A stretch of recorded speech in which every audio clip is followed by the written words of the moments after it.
1950년 6월 25일 발발한 한국전쟁에 호주는 미국에 이어 두 번째로 파병을 결정했고 6회 공군에 걸쳐 17,000여 명이 참전해 340명이 전사했습니다. 뉴질랜드도 이어 파병을 결정했고 아시아에서는 필리핀이 처음으로 그리고 태국은 미국에 이어 두 번째로 많은 병력을 파병했습니다. 1953년 정전협정이 체결될 때까지 이들 참전국들은 자유와 평화를 위해 끝까지 함께했습니다. 그리고 우리는 이들이 잊히지 않도록 노력을 기울여 왔습니다. 이곳은 6.25 참전 전쟁 기념관입니다. 필리핀은 한국전에 미국, 영국에 이어 세계 세 번째로 파병한 나라로 7,420명을 파병하여 5년간 자유 대한민국을 위해 목숨을 바쳤습니다. 그런데 안타깝게도 필리핀 사람들은 대부분은 필리핀 군인이 6.25 전쟁 때 한국전 참전 사실을 잘 모르고 있습니다. 그래서 이렇게 전쟁 기념관을 건립하여 한국과 필리핀은 혈맹 국가라는 역사적 사실을 후손들에게 알려주고 필리핀 한국 지원군 패톡을 잘 섬겨서 한국과 필리핀의 각별한 인연을 바탕으로 형제 국가로서 동반 성장할 수 있도록 노력할 예정입니다.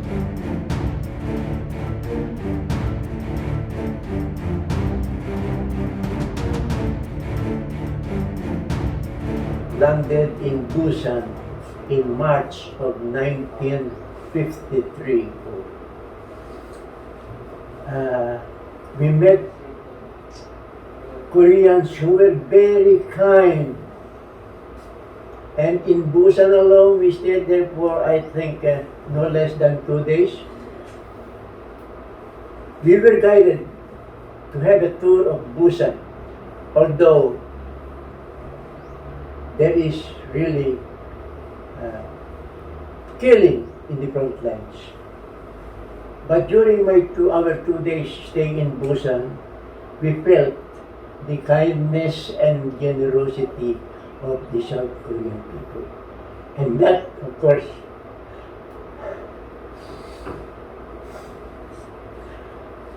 I cannot forget. And so the third day, we were sent up front. And a few days thereafter, we were not yet committed to the front lines, of course. We received our first hail of fire, which resulted in the death of 1 officer and 2 enlisted men. That was the baptism of fire which we remember. Because after that, there was no much trouble. Because not long after, the armistice was signed in Panmunjom on July 27, 1953. And there was peace. On one side of the line were the North Koreans and Chinese communists waving their hands like that. And on the other side, we, the 14 BCD people, were also waving our hands as sign of friendship and goodwill to our former enemies. And so the war in Korea ended that time. I mean, technically, because we learned that the real peace that is now being enjoyed in South Korea did not come very easily, not very soon after the armistice was signed, but it took some more years. And so,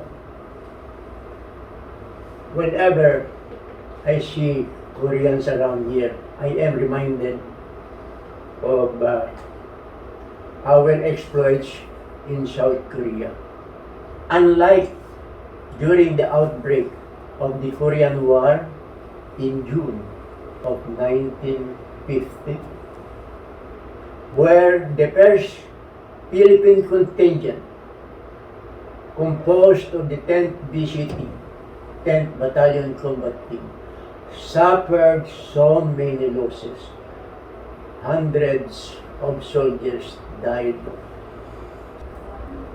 After so many years, again here in the Philippines, the Philippine Expeditionary Forces to Korea office was established here. This is the office donated by the Korean government. All of these facilities here are donated by the Korean government. That's why I can say that whenever some people from South Korea come here to see the Philippines as tourists, they do not miss to visit here because they tell us very often, and this is the byline that we often hear from them. They say, "We cannot forget you, Filipinos, because had it not for you, we would not be here now." That, of course, we remember. And we do not expect anything in return.